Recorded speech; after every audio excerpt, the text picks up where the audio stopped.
কুরআন ও হাদিসের আলোকে বিশ্ব নবী হজরত মুহাম্মদ সাল্লাল্লাহু আলাইহি ওয়াসাল্লাম এর জীবনী অলৌকিক ঘটনাবলী পাঠ 13 ربنا إني أسكنت من ذريتي بواد غير ذي زرع عند بيتك المحرم ربنا ليقيموا الصلاة অর্থ, হে আমার পালনকর্তা, আমি আমার সন্তানকে এই কৃষি অনুপযোগী তরুলতাবিহীন উপত্যকায় তোমার পবিত্র ঘরের নিকট রেখে এলাম।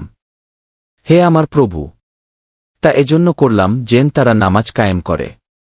তাই আপনি কিছু লোকের অন্তরকে তাদের প্রতি আকৃষ্ট করে দিন যেন তারা এদের দিকে ঝুঁকে পড়ে।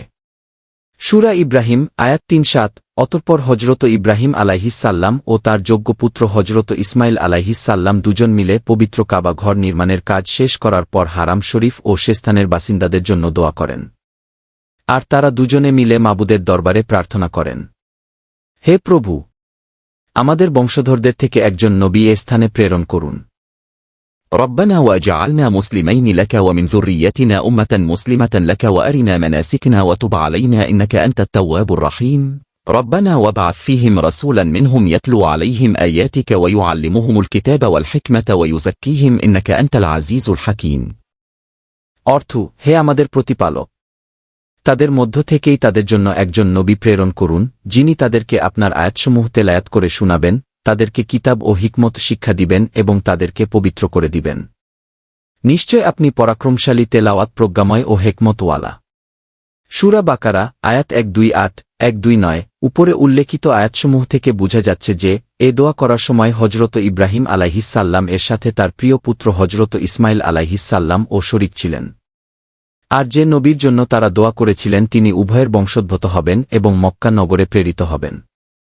সুতরাং এ নবী যে হজরত মুহাম্মদ সাল্লাল্লাহু আলাইহি ওয়াসাল্লাম হবেন তাতে কোনো সন্দেহ নেই, কারণ মক্কা শহরে হজরত মুহাম্মদ সাল্লাল্লাহু আলাইহি ওয়াসাল্লাম ছাড়া অন্য কোনো নবী হজরত ইসমাইলের বংশধর হতে আবির্ভূত হননি। আবুল আলিয়া ও কাতাদাহ বলেন, হজরত ইব্রাহিম আলাইহিসসাল্লামকে জানানো হয়েছিল যে তোমাদের দোয়াঞ্জকবুল করা হল, তবে আখেরি জমানায় তিনি আসবেন। ইবনে কাসির হজরত ঈসা আলাইহিসসাল্লাম যে সুসংবাদ দিয়েছিলেন তা ইনজিল কিতাবে উল্লেখ রয়েছে।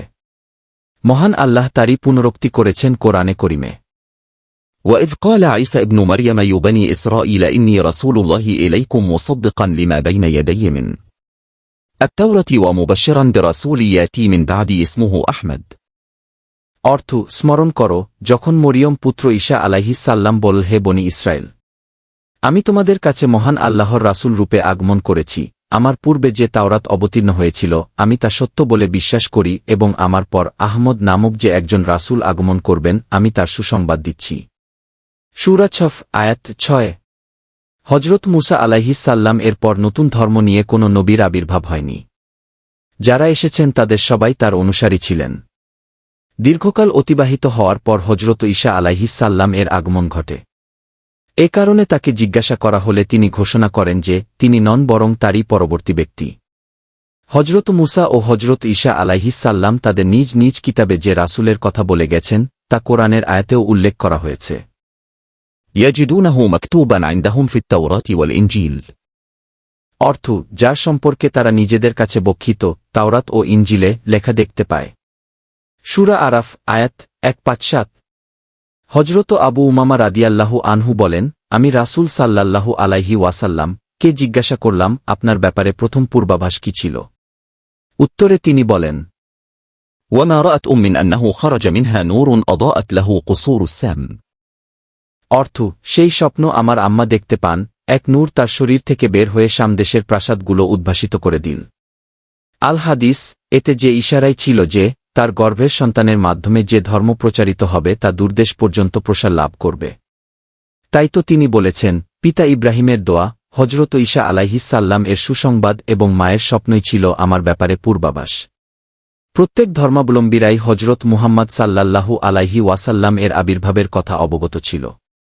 তার আবির্ভাবের সময় পৃথিবীতে হিন্দু, পার্সি, অগ্নিপ্রাজক, বৌদ্ধ, ইহুদি এবং খ্রিস্টান ধর্ম প্রচলিত ছিল। হিন্দুদের ধর্মগ্রন্থ বেদপুরাণে, পার্সিদের ধর্মগ্রন্থ জিন্দাবেস্তায় এবং বৌদ্ধদের ধর্মগ্রন্থ দীঘানিকায়েও রাসূল সাল্লাল্লাহু আলাইহি ওয়াসাল্লাম এর এবং তার আবির্ভাবের ভবিষ্যদ্বাণী উল্লেখিত আছে।